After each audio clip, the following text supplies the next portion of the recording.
मैत्रिणींनो, स्वागत आहे माझं यूट्यूब चॅनल मस्त रेसिपीज मध्ये। तर आज आपण करणार आहोत सुरणाचे काप। पातळ असे सुरणाचे काप करून घेऊया।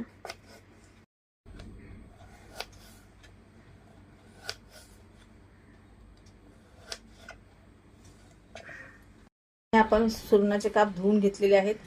त्यात हलकसं मीठ टाकून आपण हे उकळायला ठेवू।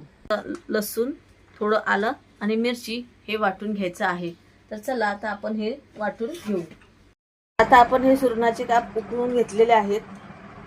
त्याच्यामध्ये थोडंसं मीठ, थोडी हळद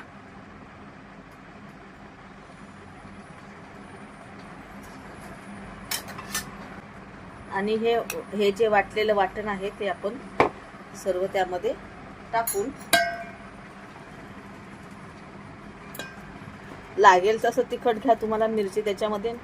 आणि मुलांना जर खायला घालायचं असेल मिरची नाही घातली तरी चालेल, फक्त आलं लसूण वाटून घेतलं तरी चालू शकेल।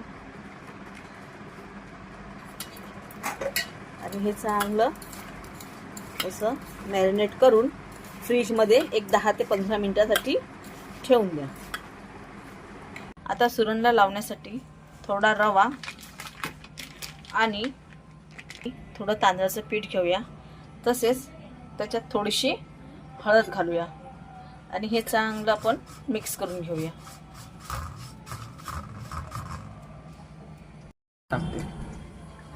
आता आपण गॅस ऑन करून त्यावर 1 चमचाभर तेल टाकूया।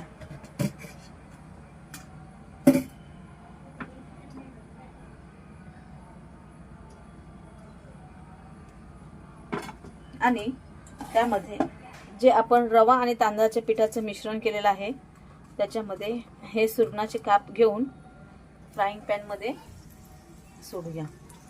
आणि हे आपल्याला डीप फ्राय नाही तर शॅलो फ्राय करायचे।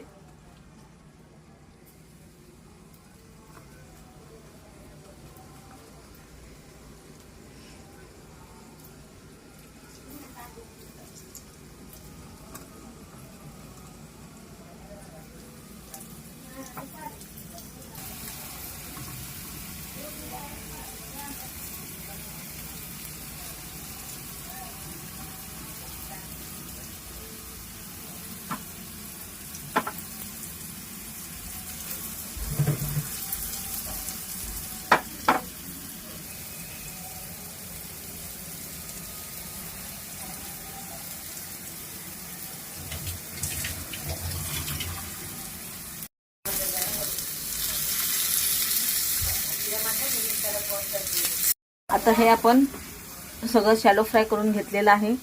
आणि अशा प्रकारे हे सुरणाचे काप तयार झालेले आहेत।